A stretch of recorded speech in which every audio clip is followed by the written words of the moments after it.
Hey, my fellow remodelers, this data point that I just saw in the news has accurately predicted every recession since 1968. It's called the interest rate spread between 10-year government bonds and 3-month government notes, which is basically a bond. When the 3-month note is paying more interest than a 10-year bond, 100% of the time, we have seen a recession within 24 months, ever since 1968. Within 15 months of this signal, which happened 7 months ago, typically the stock market crashes 15% before the recession will ever be over. With the exception of 2008, the market continued to rise about 10% before crashing down 49%. And our current market is up 7 points, by the way. On the labor front, unemployment will peak above 7.5%. If you look at the 1980 recession, it was worse in 1974 at 20 points, but that's beside the point. That's more than double. At 7.5%, that is more than double what it is now, which is kind of a silver lining for us as remodelers. And let me explain. This is just me talking, but I am certain we will see a legit recession with unemployment above 7% and a stock market correction of at least 15%. The question is, what happens to interest rates? And this is important. When the stock market goes down, the luxury high end of our remodel market typically slows. But when interest rates go up, the middle class segment of our market slows, if not disappears altogether. So my point is this. At CQC and among my 15 other portfolio partners across the country, I'm seeing kitchen and bath pull and replace kind of remodel leads dwindle in opportunity. And for example, Facebook lead costs for kitchen remodel leads have tripled from about $40 this time last year to over $180 in some markets that I track, with the average being about $100. I'm also seeing addition in ADU leads drop from an average $100 a lead last year to $40 this year. And I chalked that up to two things. Hey, remodelers, Lane Bolin here with the Remodel Profit Podcast. If you're getting value from our podcast or vlog, would you do me a favor and mash the like button and the subscribe button? It really helps out our channel. We're on a mission here to end the 96% failure rate for contractors on a 10-year period, and it really helps us get the message out. Thanks. First of all, according to the NAHB, the average house is 40 years old. And with interest rates and mortgages being above 5%, I imagine that's discouraging homeowners from buying up bigger houses. And instead, they're opting to add on to suit their housing wants or needs. And the other thing is, among the 18 portfolio partners that I work with, we had a lead drought that we experienced in March and April. And I imagine that is causing our competitors to lean heavily into jobs that can be rushed in to build quickly to close the cash flow gaps caused by that weird 60-day lack of leads we experienced. And this makes a lot of sense because kitchen and bath leads right now are 200 to 400% more expensive than this time last year.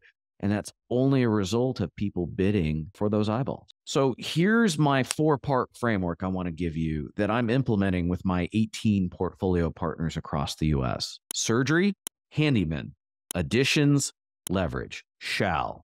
As in, we shall prosper in any market condition and fuck the recession. So the S in shall is surgery, as in overhead surgery. Overhead is risk in your business. Any role that can't be tied directly to the production of gross profit has got to be eliminated and replaced with a 1099 vendor, contractor, or service that you can turn off on a dime. For example, if you have an in-house designer who can't do architectural drafting, how can we justify keeping them on when cabinet showrooms will handle selections and floor plans for free? Now, the second part of shall is handyman. And what I mean by handyman is prepare to use your carpenters or internal punch list crew as handymen during the inevitable gaps between bread and butter, kitchen and bath, pull and replace kind of remodels. If this recession hits faster than you can put new big contracts into build, which brings me up to the third and most critical point, additions and ADUs. Ladies and gentlemen, leads for additions and ADUs are stupid cheap right now. $40 a lead. For my partners, it takes 3 of these digital leads to get an appointment. takes 10 appointments to get a contract. 30 leads times, call it $50 a lead. You're spending $1,500 to acquire a $250,000 or better contract. And we typically sell our contracts at 37% or more GP. Point is, we're preserving a 10% net, right? 10% of a $250,000 is $25,000 to the owner after the owner pays himself his salary for the job he does inside the business. In other words, right now we're trading $1,500 of advertising for $25,000 of profit 8 months later, right? You can't beat those kind of economics. The only way to do better than that involves risking a felony. The thing is about those additions and ADUs is the design cycle is long and the projects are even longer, which helps you out because you contract big gulps of revenue, cash flow, and gross profit that will lengthen your backlog and protect you in a recession. And so now we come to the final part of SHAL, which is leverage marketing, specifically targeting additions, ADUs, whole home remodels with digital marketing and realtor networking. And I know a lot of you guys are like, oh, realtors are a huge waste of time. All they want me to do is bid their inspection reports for free. You're right. The juice is worth the squeeze. Let me explain. The realtors will keep your in-house carpenters busy doing handyman work when you need it. I just got an email from a realtor that I cold emailed this morning on behalf of CQC, and their response was, I don't think we're a fit. You guys do super luxury work. And I responded, right, but we also have a handyman division. And he responded, that's exactly what I need right now. That's beside the point, guys. The realtors will keep your in-house carpenters busy doing handyman work, again, when you need to keep those guys busy, because a quality carpenter is worth 5 times his weight in gold. And when 77% of remodels, according to Harvard, happen close to a real estate transaction, those realtors will be your biggest referral center for those big, juicy $300K to $1.5 million additions and remodels, which, by the way, you won't be competing with Tom, Dick, and Harry and 19 other home advisor contractors for that business, because that realtor is referring you and only you. So anyway, with this plan in place, guys, the strategy here is to lock in a backlog at your usual profit margins to sail through the storm. There's a catch here. You can have too long of a backlog. I've seen that the average client will start looking to cancel contracts with you when your backlog gets more than 9 months.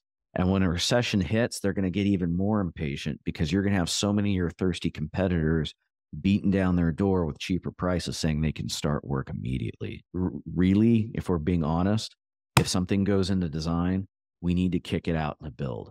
And that's why we're going to reduce our overhead to the bone so that we can fearlessly contract these deals into design using 1099 designers. And while your competitors begin to start failing, and while your subcontractors start getting super, super thirsty, you'll have available labor to handle those deals. That gives you plenty of time. When a job goes into design, you'll have 3 to 6 months to go find the labor to handle that job. And if it's not there when the job's coming out of design, well, then you just set the construction date when you can and risk what may. But at least you made a profit off that design. At the end of this recession, guys, the survivors will be battered and bruised, and they're going to be rebuilding from scratch. So there will be no marketing competition, which will enable you to contract more work with a ready, qualified, thirsty labor supply of people who either quit the business in the recession because it just got too hard and they didn't prepare, or they worked for one of those owners who quit or struggled and didn't prepare. Just food for thought, guys. This is going to be a major watershed event in our industry. And if you just use the SHAL framework, which is overhead surgery, prepare to utilize your internal carpenters as handymen in between gaps of projects, lean into additions and ADUs, and leverage/increase your marketing, this recession is actually going to be a major, major wealth building event for you. So guys, something to think about. Let me know what you think, and let's keep grinding. Hey, what's up? As a reward for getting this far in our video, I have a special offer for you. I'm actually lying.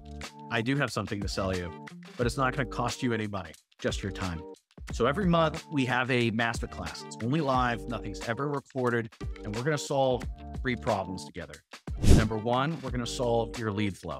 Number two, we're going to solve how to get customers to pay you cash before your marketing bill is due, in excess of your cost, so you have profit to go build your company. It's the secret to an infinite money printing machine as a remodeler.